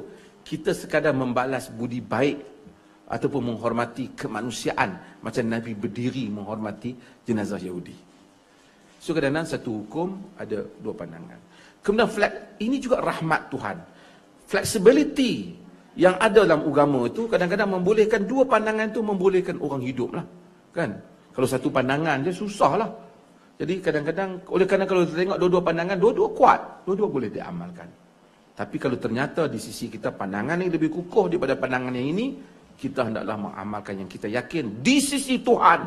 Bila kita jawab, kita akan dapat. Itu balik pada akidah tadi. Esok kita nak jawab, pasal apa kau buat ni?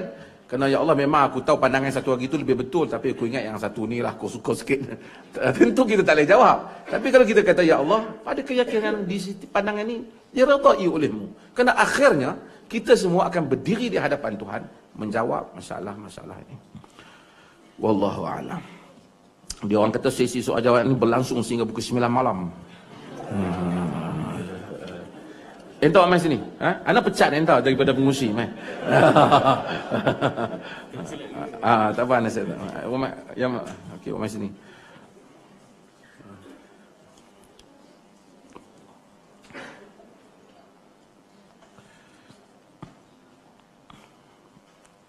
Bagaimana jika suami isteri berbeza pendapat tentang hukum mazhab? Oh, ini bagus soalan. Isu batal wudu. Okey. Isu tahlil. Tahlil pun ada mazhab juga. Okey, saya nak buat contoh. Suami ataupun tak boleh paksa isteri dalam apa yang isteri faham tentang agama yang merupakan pegangan isteri secara peribadi. Sekiranya isteri yakin itulah dalil yang dia yakini. Saya buat contoh. Tapi bukanlah isteri itu pakai ikut je. Kena tengoklah. Khilaf ni ada khilaf yang muktabar, ada yang tak muktabar. Khilaf yang muktabar maksud khilaf tu dikeluarkan oleh imam-imam yang ahli ilmuwan yang besar, yang mana proses khilaf tu dikeluarkan melalui disiplin dalil. Tapi kalau khilaf ni engkau kata gitu, ada khilaf yang tak muktabar lah, kan? Ada qaul umpamanya semayang Jumaat sunat muakkad. Khilaf juga tapi tak kukuh lah, tak dianggap muktabar lah. Kan? Kalau nak kira khilaf ni macam-macam pendapat. So kita ada pendapat kata selain daripada tamar dan arak, ini ahli Kufah, tamar dan anggur, selagi tak mabuk boleh minum. Macam nabis dan seumpamanya. Ini juga tak kuat walaupun khilaf. Takkan kita nak pilih pandangan tak kuat. Walaupun ada ulama kata, tapi kita penghujahan dalil tidak berpihak kepada mereka. Okey.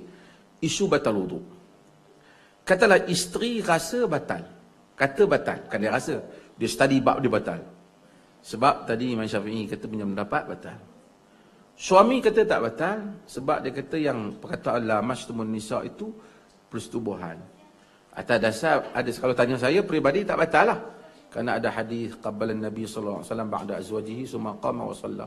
Nabi cium sebahagian isteri dia dan kemudian bangun dan solat. Walaupun ada orang bincang tentang hadis ni, tapi banyak lagi riwayat lain yang sokong dia. Kan? Nabi SAW bila salat, bila faraaituni muttaji'atan baina yadayhi, kata Aisyah bila Nabi salat, aku melintang di hadapan Nabi SAW. Wa idza arada an yasjuda ghamada rijlaiha faqabattuhuma, bila dia nak sujud, dia ramas kakiku, aku tarik kakiku. Jadi Imam Syafi'i pun, mazhab Syafi'i pun tahu hadis ni, tapi dia kata mungkin Aisyah pakai apa? Selimut lah sebenarnya. Ada hadis Aisyah tu kata faqattu Rasulullah sallallahu alaihi wasallam zata lailah, dalam hadis Muslim, aku kelihatan hilang Nabi pada satu malam, aku cari Nabi, maka tanganku terpegang kaki Nabi, qadamaihi mansub, dua kaki dia yang terpacak, wa huwa sajid, Nabi sedang sujud. Kemudian Nabi berdoa, Allahumma inni a'udzu biridhaka min sakhatik wa min mu'afatika min uqubatik. Jadi Aisyah pegang kaki Nabi. Nabi tak berhenti pula solat lah. Aisyah aku dah mayang pegang apa. Sunat berwudu sebelum daripada tidur, kalau suami isteri kan. Banyak alasan-alasan ni macam tarjih tak batal lah. Tapi ada pendapat mazhab Syafi'i dia batal. Katakanlah suami ni pergi mengaji adik apa semua, duk kata tak batal. Isteri tak kira, abang batal. Kalau dia pegang suami dia, dia yakin dia. Pasal apa batal? Tak mau. Kecil-kecil ustaz kata batal, nak kira ustaz dah. Tak boleh lah. I dah pergi study. Kalau dia study, okey. Dia kata batal. Dia bila pegang suami dia, dia batal lah kalau dia yakin. Suami dia tak batal lah. Kan? Bukan mesti syarat saya batal, awak kena batal juga. Tak mesti. Tak mesti. Okey. Pasal benda tu khilaf. Tapi kalau tanya saya, tak batal lah. Okey. Saya buat contoh yang lain. Suami talak dari isteri 3 sekali. Gram. Aku talak kau 3,333 kali. Ya. Geram kat sisa kan.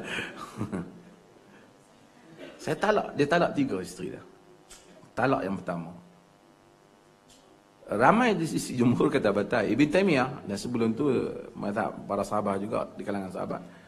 Talak ni dia berdasarkan urutan. Kau sebutlah banyak mana pun, yang pertama dikira yang pertama. At-talaqu marratan. Talak tu 2 kali. Dia talak pertama dan kedua yang boleh rujuk. Suami kata, abang habislah, abang dah talak saya 3, kita ni dah terputuslah habis. Suami dia kata tak, dia kata walaupun 3, tapi sebenarnya pendapat yang rojehnya kira 1. Pasal yang pertama boleh rujuk. Mana boleh 1? 3 lah. 1. Kita kira 1. Tak mau kira 1, nak kira 3 juga. Contohnya. Saya yakin 3. Kalau kes ni dia bawa ke hakim, pasal dia mereka berselisih. Saya buat contoh Malaysia lah, kalau ada orang Malaysia. Dia bawa katakanlah pergi ke Mahkamah Syariah Selangor ke mana, dia akan kata 3. Maka jadinya 3 lah, sebab dah berbalah. Keputusan hakim lah memutus. Tapi kalau dia bawa pergi ke Perlis, 1. Dia memang Perlis kira 1. Dia kira dia pakai fatwa Ibn Taimiyah, dan negara-negara Arab Teluk kebanyakannya semua 1. Dia kira ikut turutan. Jadi dalam kes tu, kalau dia orang rujuk kepada hakim pemutus. Faham tak?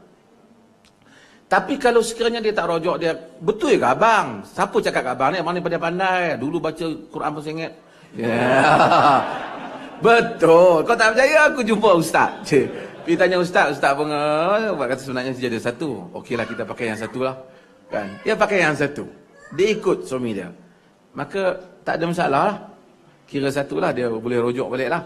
Jadi bila rujuk, kalau dia talak lagi jadi nombor 2. Tapi kalau mereka berbalah, bawa kepada hakim, keputusan hakim memutuskan perbalahan.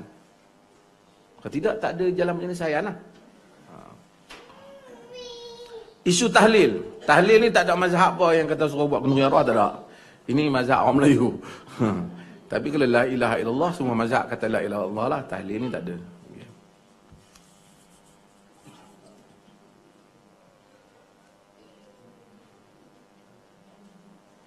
Allah menjadikan manusia dan jin hanya untuk mengabdikan diri padanya. Kenapa seperti Allah mengejek kita? Mengejek? Macam mana ni?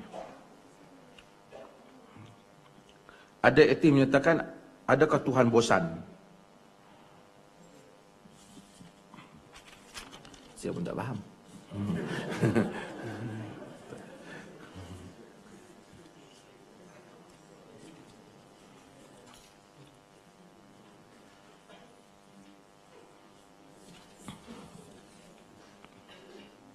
Di sini ada beza orang kafir melabel Islam itu teroris. Adakah sama seperti masyarakat Islam sendiri yang apabila tidak bersetuju, antara lain mereka kata Wahabi. Wahabi. Wahabi ni apa? Wahabi ni sejenis apa ni? Yang sini, yang kecil sikit pada kangaroo tu panggil apa? Wah. Okey.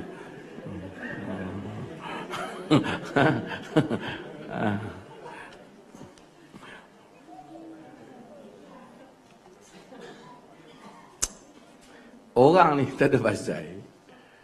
Sebab tu kita define orang tu berdasarkan kepada apa yang dia cakap dan istilah yang diguna.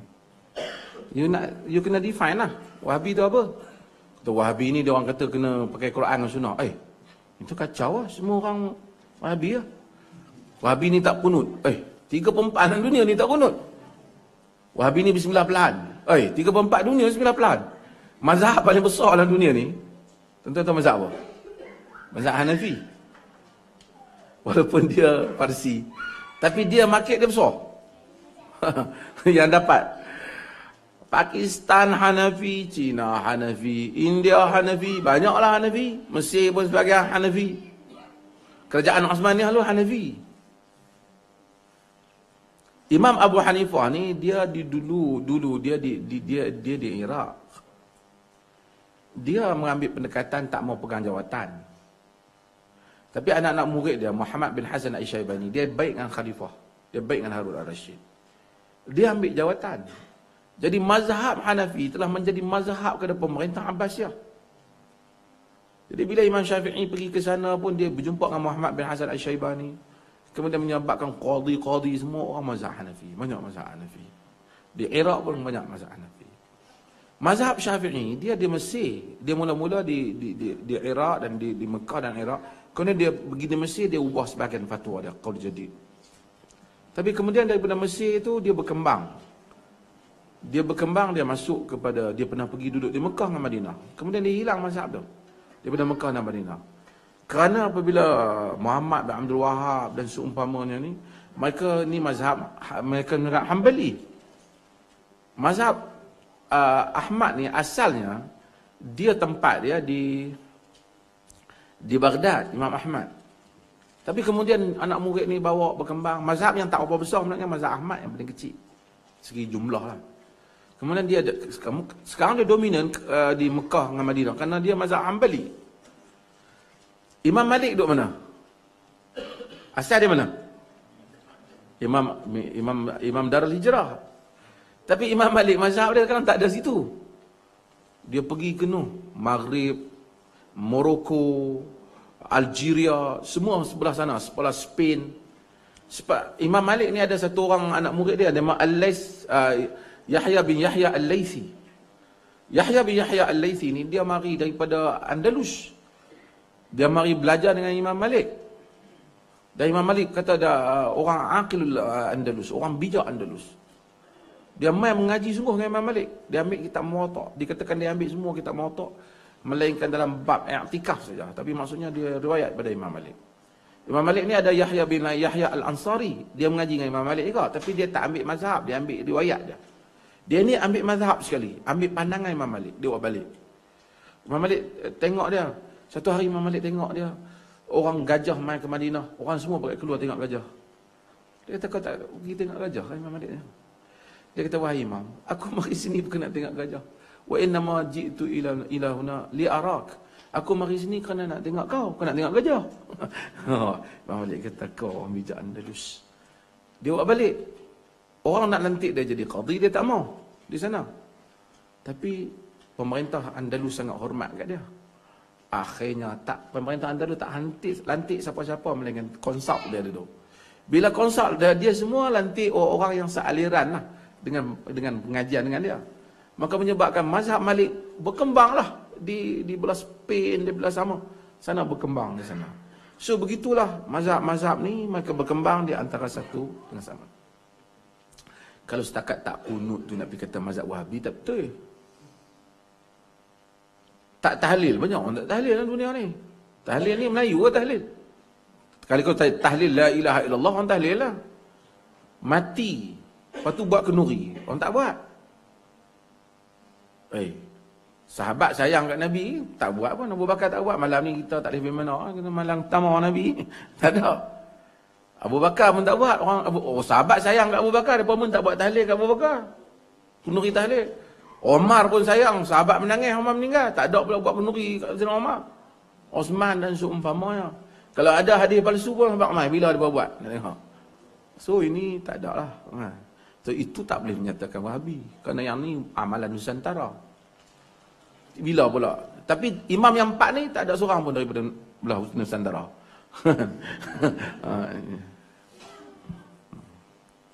Wahabi ni kita tak tahu apa dah. Kalau duduk sini yang tu lah, Walabi tu.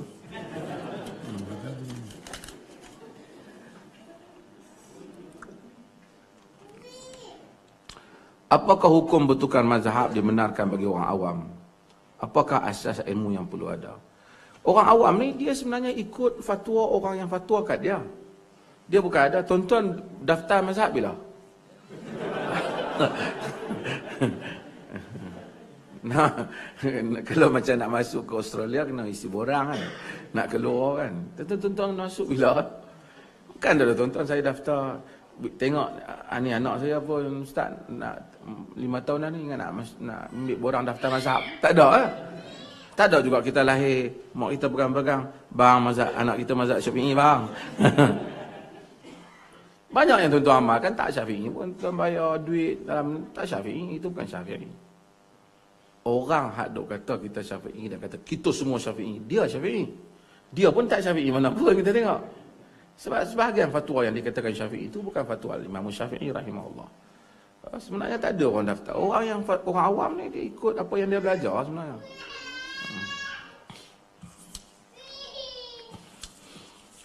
Ada ya?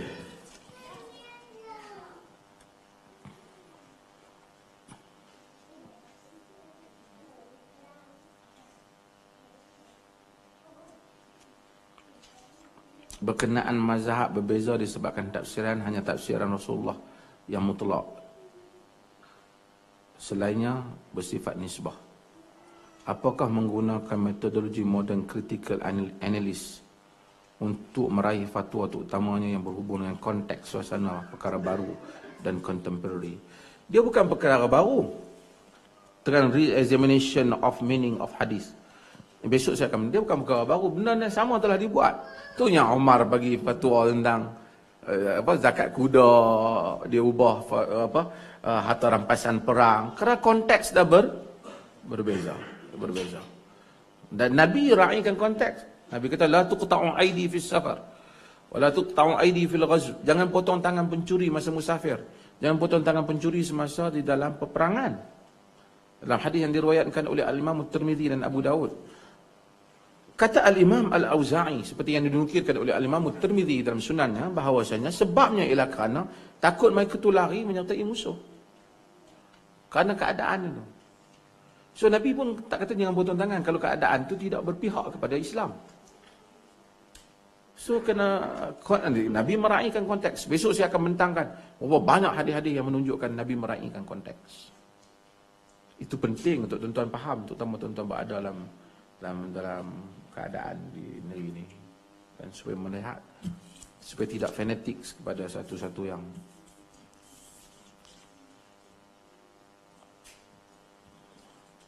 Tekstual versus kontekstual, adakah mungkin diasimilasikan demi menghasilkan keputusan yang lebih baik dalam konteks moden contemporary? Yang ini besok saya jawab. Okey, ada lagi soalan?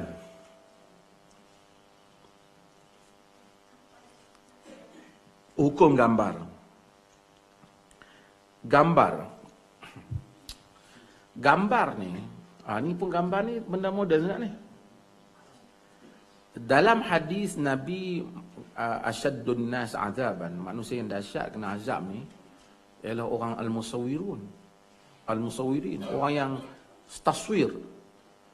Kamera ni Arab panggil taswir lah, musawwir. Asal surah ni masuk gambar lah. Tapi Nabi SAW semasa dia cakap musawwir tu, dia maksudkan apa? Itu kita nak tahu dalam konteks apa dia maksudkan. Adakah dia maksudkan gambar ni ataupun dia maksudkan orang yang ukir patung tu? Ini menyebabkan berbeza pandangan.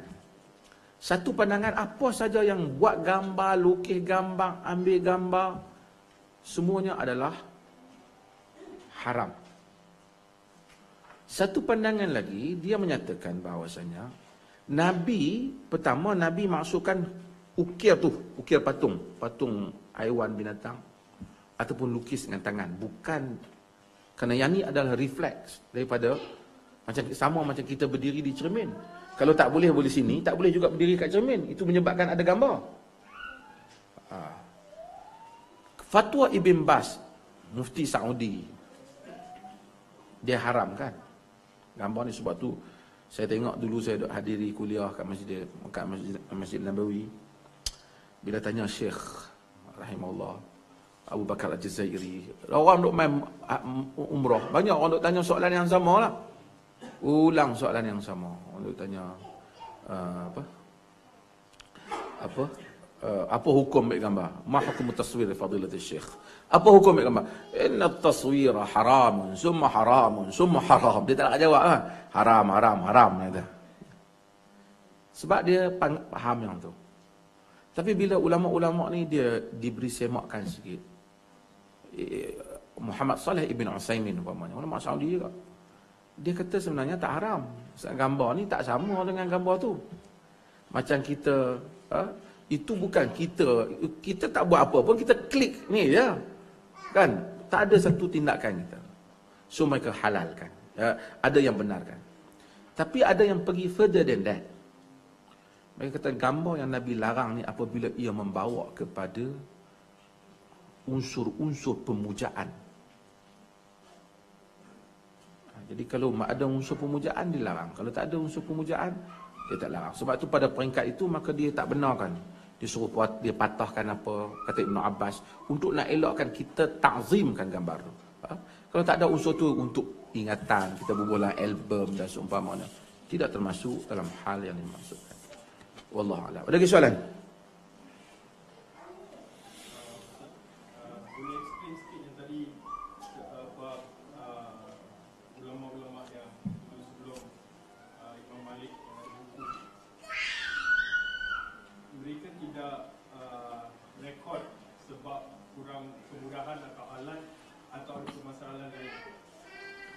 Mereka sebahagian mereka tulis, zaman tu orang menulis. Al-Laits bin Sa'ad umpamanya, dia ada surat-surat yang dia tulis dengan Imam Malik.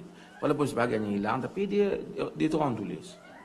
Cumanya mungkin kita jangan fikir sekarang ni bila orang cakap tentang tulisan, kita dah very advanced. So orang dah ada macam mana nak tulis, macam mana kalau nak buat proposal kat universiti, dah ada universiti kan. Macam mana cara proposal, tajuk tak, macam mana permasalahan, macam mana. Semua very arranged. Tapi zaman dulu semua orang masih ibda' menulis. Orang menulis. Imam Syafi'i menulis. Jadi Imam Syafi'i umpamanya, dia menulis itu apabila Abdul Rahman bin Mahdi kata perlunya satu orang menulis untuk membezakan hukum hakam ni. Maka Imam Syafi'i tulis kitab dia Ar-Risalah. Dia balik, dia tunjuk. Jadi kitab tu menggambarkan idea. Imam sebahagian tu bukan dia mengajar, dia tanggungjawab, tapi mungkin dia tak fikir untuk dia nak menulis. Dia bukan Imam Syafi'i kata kalau aku tulis ni boleh juga buat mazhab. Dia tak ada idea tu pun. Idea dia nak sebarkan ilmu je. Dan semua orang menulis. Apa yang imam cakap tu orang tulis. Daripada pasal ulama hadis, dia tulis hadis ni. Tapi dia tulis dalam bentuk dia riwayatkan hadis dan pandangan. Kawan ni tulis sikit, kawan ni tulis sikit, syekh dia kata apa. Tapi mereka tak dalam bentuk yang tersusun sehingga membolehkan jadi satu mazhab tu tak jadi. Bukan pandangan, hari ini kalau kita collect balik pandangan-pandanganku, dia banyak lah. Tapi mungkin tidak sestabil mazhabnya ada. Kerana daripada imam tu sendiri, kemudian bila dia dah macam peringkat awal tu agak stabil lah, dah ada pengikut, followers dia, kemudian orang developkan idea tu. Develop. Dah sampai 1400 tahun lebih ni, 1200 tahun, semua daripada aliran tu tulis, orang ni tulis lagi, maka dia jadi stabil lah. Dia jadi satu sistem lah. Yang ni, tapi mereka ni tak berlaku. Tak berlaku hal tu pada mereka. Bukan mereka langsung. Semua orang menulis. Semua orang menulis. Tapi ada orang yang tak menulis. Dan kita tengok ulama' pun tak sama. Ada yang ulama' minat menulis. Ada ulama' tak minat menulis. Cuma simpul macam ni. Allah nak takdirkan yang empat ni memang hebat lah. Nak diangkat lah kan. Wa ja'alna minhum a'immatan yahduna bi amrina lamma sabaru. Allah jadikan mereka itu imam dan mereka ni hebat lah. Bukan yang lain tu tak hebat. Nak takdirkan empat ni jadi.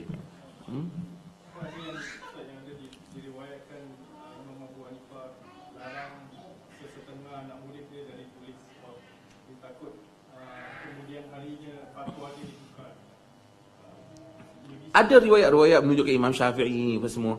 Mereka tak suka kalau semua benda yang ditulis tanpa mengetahui dalil mereka. Kan? Dia Imam Ahmad dan seumpamanya. Mereka kata jangan tulis apa yang kami sebut, tapi lihat daripada apa yang kami ambil. Ini yang mereka sebut. Kerana mereka, attention mereka bukan nak buat mazhab. So sebab tu mereka ni, Al-Muzani, anak-anak murid Syafi'i, kata, nak tahu ilmu Syafi'i, Syafi'i kata jangan. Ilmu di mana ada yang dalil yang sahih, idza sahal hadis fa huwa mazhabi. Apabila sahnya hadis itulah mazhabku. Mereka pentingkan hadis Nabi. Sebab itu Imam Muhammad bin Hasan Asy-Syaibani, apabila dia tengok Muwatta' Imam Malik, hadis-hadis yang tak dia nampak tak ada pada sisi Abu Hanifah, dia mazhab Hanafi, dan juga pada Abu Yusuf yang merupakan orang mazhab Hanafi, dia kata idza ra'a sahibi ma ra'ait la taraja'a kama taraja'tu. Jika Abu Hanifah dan Abu Yusuf tengok apa yang aku tengok ni, nescaya dia tarik balik pandangan macam mana aku tarik balik pandangan. Mahma qultu min qawlin aw asaltu min aslin fa fi dhalika khilafu ma fi khilafu qawla Rasulillah aw hadith Rasulillah sallallahu alaihi wasallam fa ana raji'un anhu fi hayati wa ba'da mamati. Kama qala Imam Syafi'i. Apa-apa saja yang aku letak kaedah, apa saja yang aku bagi pandangan, kalau ada hadis Nabi yang bercanggah dengan pandanganku, aku tarik pandanganku semasa aku hidup dan sampai aku mati. Betapa jujurnya mereka terhadap. Semua imam-imam ni telah meletakkan asas yang sama. Kerana mereka bukan kata, jom kita buat mazhab satu. Mereka tak ada. Mereka macam ni, mengajar, anak murid tulis, anak murid pula, mungkin kalau kita tengok empat-empat ni, dia ada kelebihan. Abu Hanifah, dia sebenarnya, dia tak panggil anak murid dia anak murid. Dia panggil ashab. Ashab ni maksud kawan-kawan Abu Hanifah. Dia bukan mengajar, dia jenis debate. Dia mengaji dengan Hamad bin Abi Sulaiman. Itu guru Abi Sulaiman. Itu guru dia yang paling besar lah. Masa dia mengaji tu lama, dia mengaji, dia kata, aku ingat rasa macam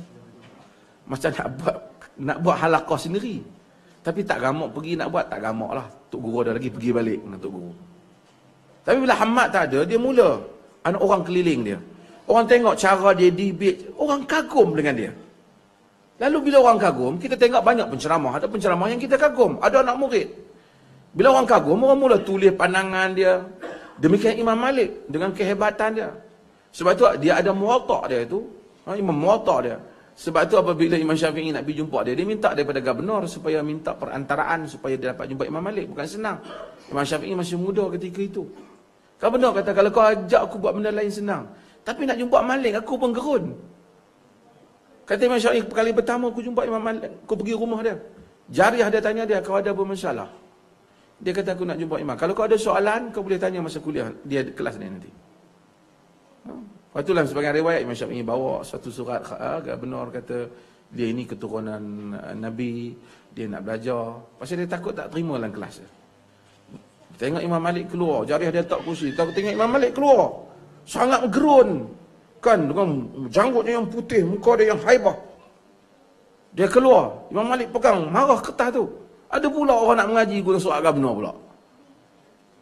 Dia kata, minta maaf Imam, aku orang miskin. Imam Malik terima dia. Apa yang kau ada, kau hafal Muwatta. Dia masuk kelas dia. Pun begitu Imam Syafi'i berguru, Malik hujjati amam Allah, Malik hujah aku depan Allah. Kan? Kalau Allah tanya siapa aku ambil ilmu daripada Malik. Tapi bila Imam Syafi'i dia pergi ke Mesir, dia berbeza dengan Imam Malik.